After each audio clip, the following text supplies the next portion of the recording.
La psicóloga clínica Fátima Castillo. Vamos a hablar del embarazo adolescente, de la educación sexual y cómo prevenir, cómo evitar el embarazo adolescente. ¿Cómo estás? Gracias por venir. Natalia, gracias por la invitación.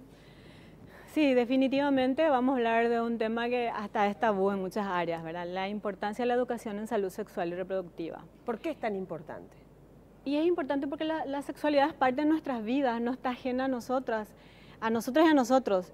Y nacemos, somos seres sexuados desde el nacimiento y nuestra educación sexual tiene que ir desde el vamos. Si vos me preguntas a qué edad tengo que enseñarles sobre la sexualidad, y si te digo 10 y 11 llegaste tarde, porque nuestras niñas están embarazadas y llegan embarazadas a los 10, 11, 12 años. Quedamos con la pregunta, ¿qué es educación sexual? ¿Qué se entiende por educación sexual? Educar, vamos a lo sencillo que es educar. ¿Cómo educo? Enseño, explico. Para enseñar sobre la sexualidad, explico sobre lo que es. A ver, si yo le hablo a un niño que tiene, o yo que tengo 2 manos, tengo ojos, piernas, tengo una vagina, tengo un pene, yo debo enseñarle cómo ella se va a defender posteriormente de algo que desconoce. Es muy importante que ella conozca su cuerpo, cómo funciona, cuál es la edad en la que ella es reproductiva, cuál es la edad en la que ella va a empezar a sentir deseos sexuales. Porque yo tampoco le puedo decir, mira, no hay que tener relaciones sexuales cuando todo su cuerpo en algún momento le va a dar o va a hacer que sienta esas ganas, esa necesidad de relacionarse sexualmente, y es posiblemente cuando yo le tenga que hablar de cómo cuidarse en relación a evitar o un embarazo no deseado o una infección de transmisión sexual. ¿Es correcto que los padres o el entorno de un niño o niña en particular le llame, por ejemplo, a la vagina o al pene, le ponga sobrenombres, pero nunca le llame por el nombre que tiene nomás luego, porque así se llama, vagina y pene? Y le suelen poner sobrenombres y desde chiquitos arrancan como con una confusión. ¿Está bien o está mal? Lo ideal es llamarlo por su nombre. Jamás le pusimos un sobrenombre al dedo, al brazo, al ojo, ¿verdad? Cierto. Bueno, tengo una anécdota muy simpática sobre eso. Yo tengo un hijo y que desde niño hemos hablado de sexualidad. Tengo un hijo y una hija en realidad, ¿verdad? Pero del varoncito, me acuerdo, le decía, cuando quería hacer pipí, saca el pene. Y mi mamá es de la educación, de que no hay que hablar de sexo, ¿verdad? Mi mamá le decía, es su pilín, ¿verdad? Y bueno, del otro lado es el pene. ¿Y por qué pilín y no pene, verdad? Porque dentro, o sea, la idea irracional de ella es que pilín era una cosa pequeñita y más tierna y un pene no. Y sin embargo, era su pene. Claro. O sea, de bebé, de grande, es su pene. Sigue siendo el mismo. Sigue siendo lo mismo. Y lo va a seguir acompañando. Lo ideal es llamarlo por su nombre, no cambiarle, porque incluso es cierto, les confunde. A una niña me dicen hamburguesita. Y cuando a ella le presentan una hamburguesa, imagínate el conflicto que ella le crea. Yo voy a comer, pero a mis partes le decían hamburguesita. Y en los colegios religiosos no le quieren llamar no quieren usar el nombre real del aparato genital. El nombre científico, digamos. Le dicen sus partes. ¿Pero qué partes? Claro. ¿De qué partes estamos hablando? No menciona ni siquiera con apodo, sus partes. Cuando hacen educación, y les pasó también a mis hijos en el colegio, ellos venían, me dice la profe de mis partes, ¿de qué parte me estás hablando? Y de mis partes repetían, ¿verdad? No quieren utilizar el nombre. Y es pene y es vagina, y ellos deben saberlo desde chiquititos. De manera que ellos, cuando algo les pasa, alguien les toca, ya sea la vagina o un área cercana a ella, ellos te puedan explicar lo que está pasando. Claro, es como que es muy difícil que ellos que puedan detectar que hay un tocamiento indebido o algo que no corresponde cuando nunca recibieron información.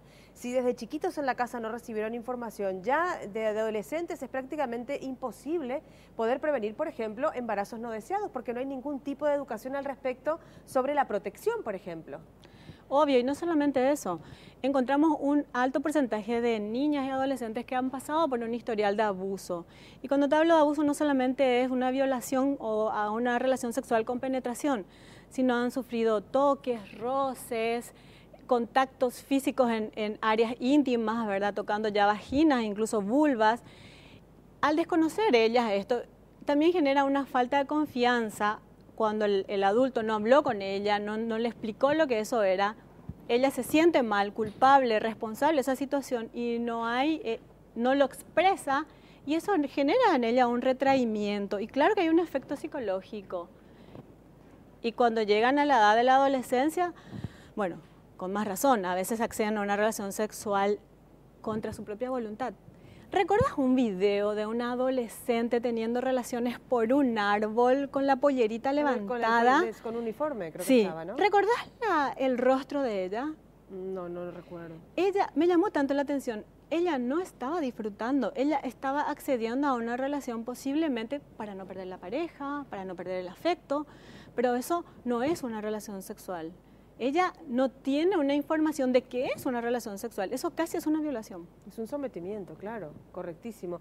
Ahora, ¿por qué hay tanta resistencia, sobre todo de padres, de familias, de instituciones, de colegios, de no enseñar la educación sexual sin tabúes, sin prejuicios, como viene con los nombres correspondientes, enseñar lo que los niños y niñas tienen que saber precisamente para no caer en estas estadísticas que tanto duelen? Y es como dijiste, es un tabú, es una idea, lo que nosotros consideramos una idea irracional. Si yo le enseño, posiblemente ella va a querer iniciarse más rápido. Si yo le enseño, despierto su deseo sexual. Sin embargo, es todo lo contrario. ¿Cómo ella se va a defender de algo que desconoce? Y es su derecho conocer lo que tiene que ver con su sexualidad. Ella ya nace con una sexualidad. Es más, el niño se masturba de pequeñito. Y en ese descubrimiento hay cierto placer, pero no es un placer morbo como que el adulto a veces ve. Muchas veces vemos que el adulto le corta eso al niño, ¿verdad? Y lo ideal no es cortarle. Lo ideal, si a mí adulto me molesta que ella esté descubriendo su cuerpo, es guiarle disimuladamente a otra acción. Porque yo ahí ya le estoy dando una enseñanza de que eso es malo. Y eso no es malo, ella se está descubriendo. Es cierto, y pasa mucho sobre todo, ¿no? Cuando uno no toque, no haga eso, no se toque ahí. O cuando el niño se está explorando y de repente se toca y empieza a jugar con el pene cuando es muy pequeño, no toque, y le pegan, y le pegan. ¿Por qué? Eso le puede generar también al niño un conflicto. La idea que es malo. Y sobre todo cuando alguien me dice no, y un no por no genera, al contrario, genera o mayor curiosidad o genera una situación ambigua, y esa situación ambigua, claro que crea efectos en la persona. Vos has recibido muchas personas o tratás con muchas personas, ¿verdad? Por donde estás trabajando y demás. ¿Cuál es la situación de estas niñas que llegan a esas consultas contigo, de repente que vos ves y que las tratás? ¿Cuál es la realidad de estas niñas? ¿Llegan con información? ¿Llegan sin saber absolutamente nada? ¿Cuál es el perfil de estas niñas adolescentes que llegan a la consulta? En realidad es notoria la falta de educación sexual. Ellas llegan ya embarazadas, ¿verdad? Ya evidentemente no podemos hacer algo retroactivo, ya están embarazadas, ya hay que hacer un acompañamiento con ellas, y es impresionante, ellas no dimensionan la situación en la que están. Ellas están embarazadas, no tienen idea de que un bebé es una responsabilidad para toda una vida, no manejan lo que es, inclusive, Natalia, no conocen su ciclo menstrual. Y eso es parte de la educación. Correcto. Si bien en la escuela más o menos nos dan una pincelada de lo que es un ciclo menstrual, ellas no tienen claro que se llama ciclo porque se repite. Ellas te dicen, por ejemplo, yo menstruo el 2, y no es el 2. Yo puedo en este mes menstruar el 2, pero puedo tener mi ciclo menstrual con un periodo de 28, con un periodo de 30, o ser irregular. Incluso ese conocimiento me va a ayudar para que yo pueda después incluso cuidarme teniendo en cuenta métodos naturales, lo cual no es tan aconsejable porque a veces hay variaciones con el ciclo e incluso... Hay variaciones hormonales además. Y no solamente eso, ¿verdad? Las infecciones de transmisión sexual están ahí. ¿Por qué es tan difícil, por ejemplo, hablar también de los métodos de prevención? Es decir, los jóvenes tienen relaciones sexuales cada vez más jóvenes, pero tampoco se ocupan de dedicarle el tiempo correspondiente o brindar la información que los jóvenes necesitan, ya sea hombres o mujeres, en cuanto a los métodos de prevención. ¿Por qué es tan difícil? ¿Por qué nos cuesta tanto? Yo creo que nos cuesta a los adultos, ¿sí? A los adultos de alguna manera, y repito, hay un preconcepto y está también el tema religioso, ¿verdad? Y en realidad lo lógico es, bueno, va a llegar un periodo en mi vida, yo nazco, crezco, va a llegar un periodo en mi vida en el que yo me tengo que desarrollar sexualmente. Dentro de mi desarrollo sexual yo tengo la opción de elegir ser madre o no ser madre. Esa debería ser mi proceso de enseñanza, para que yo pueda elegir cuando esté preparada. Y cuando yo decida tener una pareja, como solemos hablar con las adolescentes, vos, adolescente, decidir cuándo tener relaciones sexuales con tu pareja y que esa relación sea de cuidado. Existen los centros asistenciales con ginecólogos que trabajan exclusivamente infanto-juvenil. Y en estos centros asistenciales, como el Hospital de Clínica, vos llegás y tu primera consulta de adolescente es con tu gineco infanto-juvenil y una psicóloga. Entonces la primera consulta ginecológica se hace en un equipo interdisciplinario. O sea, hay contención también. Hay contención. Esta consulta es no solamente prenatal, también ginecológica. Puede llegar una adolescente que no está embarazada, ¿verdad?, para hacer su primera consulta ginecológica y ya tiene un acompañamiento psicológico. Una ginecóloga especialista en infanto y un psicólogo. Y inclusive ahí ella puede investigar todo lo que es y el psicólogo también le va hablando un poquitito sobre eso que es tan importante, ¿verdad? El autoestima de ella, cuando ella decida y con quién decida. Y eso también incluso en la pareja ya de grandes, ¿verdad? Esta falta de educación sobre la sexualidad, ya que debería de arrancar, de hecho, en la familia desde bien pequeñitos, como vos bien decías, y explicar cada parte de nuestro cuerpo y respetar esos procesos de autoexploración y descubrimiento. Cuando uno va negando cada una o les van censurando esas etapas, ya quizás en la adultez, y vos me lo vas a decir, debe de haber mujeres también que no disfrutan su sexualidad estando en pareja, estando casadas, teniendo hijos, no lo disfrutan. Natalia, tocaste un tema súper importante. Yo había hecho una investigación con una población de 300 mujeres. Investigué, el funcionamiento sexual de ellas. ¿Dónde estaba el mayor déficit? En el deseo. Ah, mira. ¿Por qué disminuye el deseo? Porque no disfruto de mi relación sexual. ¿Qué pasa con ellas? Ya no disfrutan, ya no llegan al clímax, al orgasmo. Lo hacen como para cumplir con la pareja. ¿Por qué pasa eso? Por ese desconocimiento. Yo primero debo conocer mi cuerpo para que ¿cómo yo le voy a enseñar a mi pareja qué me gusta? Generalmente, ¿qué pasa con muchas de nuestras mujeres y nuestras madres? Ellas aprendieron de lo que la pareja hizo con ellas. Lo ideal es que yo me conozca, haga lo que mucha gente llama masturbación, haga una autoestimulación, me descubra, sé que me gusta, con qué presión, con qué frecuencia, dónde me gusta más, dónde no disfruto. Me gusta, ¿verdad? ¿Qué no me gusta ¿Qué también? no me gusta para decirle, esto claro. no me gusta? Entonces cuando yo me encuentro con mi pareja, yo le guío con mi propio, es mi cuerpo. Lo ideal es que yo le guíe a esa persona. Bueno, y viceversa. Con nuestros adultos, ¿qué pasa? No pasa eso. El hombre también desconoce cómo funciona y como lo habíamos comentado, a veces el hombre, la pareja, el hombre trabaja afuera, se sube en el bus, ve lindas tetas, lindos culos, vamos a llamarlo por su nombre. Él ya está estimulado porque él es visual. Llega a la casa, la mujer que estaba limpiando, lavando, cocinando, encargándose de la mamá, del niño, del perro. Los deberes, la tarea, la limpieza. Está en otras. Él llega y cree que tocando el pezón es un control remoto, ella ya está estimulada, está lista para penetrar. Ella no está lista. Ella necesita un pequeño proceso, ella necesita estar estimulada. Yo necesito excitarla. Y para excitarla es un proceso, a lo mejor una llamada antes, un mensajito. Y si por ahí caigo con un bombón que no me costó ni 2.000 guaraníes, yo mejor ya estoy empezando mi previa. Y luego logro que ella se desconecte, por ahí la ayudo incluso con sus quehaceres para que termine temprano, porque yo a la siesta ya le envié un mensajito y le dije, amor, esta noche vamos a estar más juntitos. Es el previo de ella. Y cuando llega la pareja, ella ya está más preparada.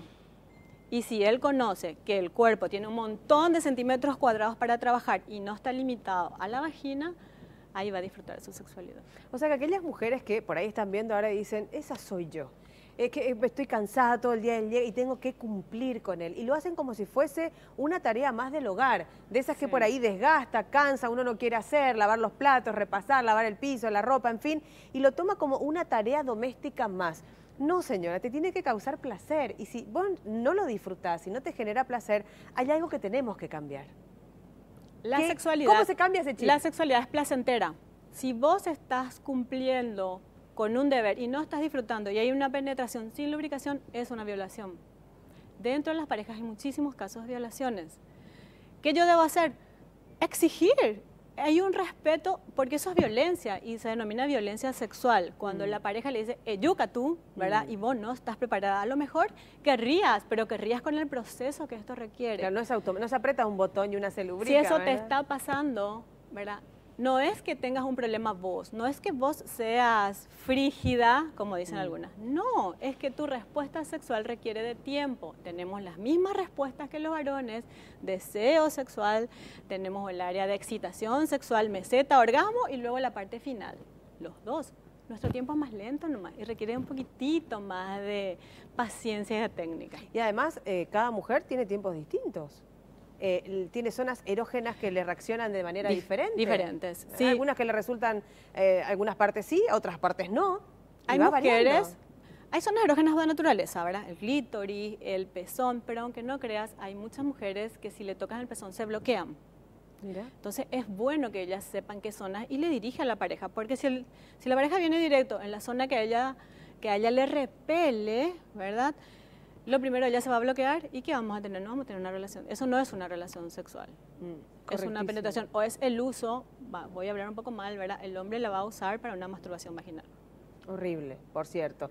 Ahora, ¿cuán importante es la educación sexual desde pequeños? Estábamos hablando inicialmente de la prevención de los embarazos precoces, estadísticas que realmente nos alarman a todos y que uno dice, bueno, ¿en qué momento vamos a hacer algo? Y la clave está en la educación sexual, sencillamente en la educación sexual, para prevenir el embarazo precoz, para que las mujeres ya cuando sean un poco más adultas puedan disfrutar plenamente de esa sexualidad, sepan exigirle a la pareja, por ejemplo, y tengan una vida sexual placentera. Pero ¿por qué es tan difícil implementar una buena educación sexual? Implementemos nosotras en nuestras casas. Realmente debería ser una política gubernamental sobre salud sexual y reproductiva. Ojalá ahora se den estos proyectos porque urge. Tenemos 2 niñas al día dando a luz y 2 niñas, estamos hablando de adolescentes y niñas de 10, 11, 12, 13, 14 Horrible, años. Tremendo. Estas niñas tendrían que estar en aula, si bien podrían estar empezando una relación de parejita, pero todavía un embarazo. O sea, es alarmante y yo no sé si no hay una dimensión de lo que esto implica, pero ojalá nos pongamos las pilas y peleemos porque urge. Mientras eso se dé, hagámoslo en nuestras casas, hablemos con nuestros niños, si tenemos temor de hablar de sexualidad. Eso, supongamos que está viendo la señora, nunca hablé de esos temas porque me da todo cosa y qué sé yo, y no habla de los hijos. ¿Cómo corta el hielo? ¿Cómo arranca y se sienta con los chicos y les habla del tema? Yo suelo sugerir a las mamis, ¿verdad?, que aprovechen cuando la hija, el hijo o el niño está acostadito. ¿Por qué? Porque es un momento en el que está relajado, está distendido. Yo me siento en la cama o me recuesto con ella, con él y empiezo a conversar. Sin temores. El niño o la niña es mucho más abierto de lo que pensamos. Tiene muchísima información, solamente que esta información no está bien encaminada.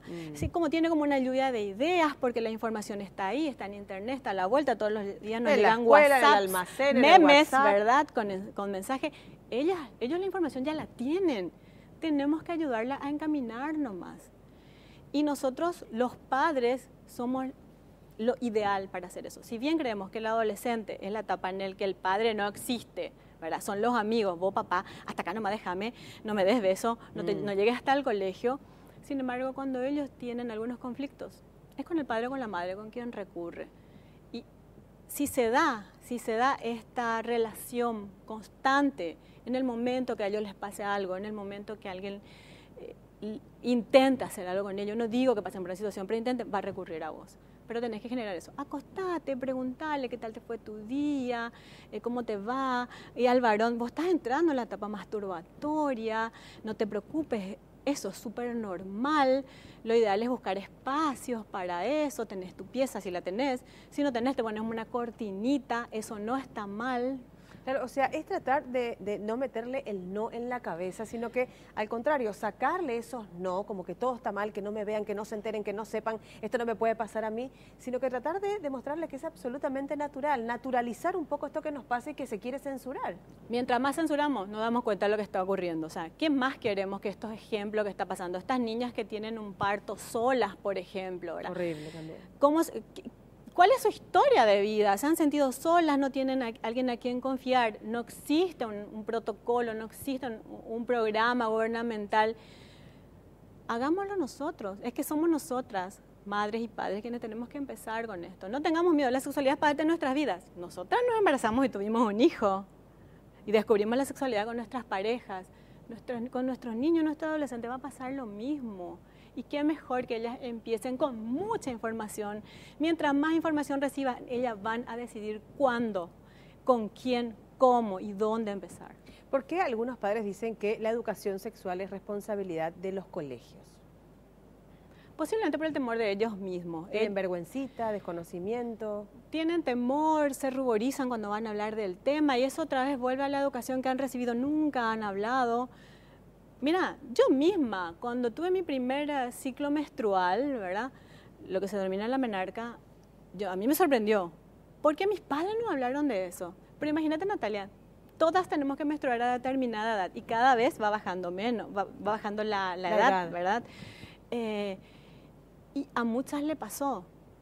Es más, hay casos de niñas que se han asustado, pensaron que tenían un cáncer, no sabían qué hacer, se acostaron llorando y genera de alguna manera, eso ya casi, no digo un trauma, pero genera una situación negativa en el niño o en la niña. Inseguridad, inseguridad, muchísima inseguridad, sí, efectivamente.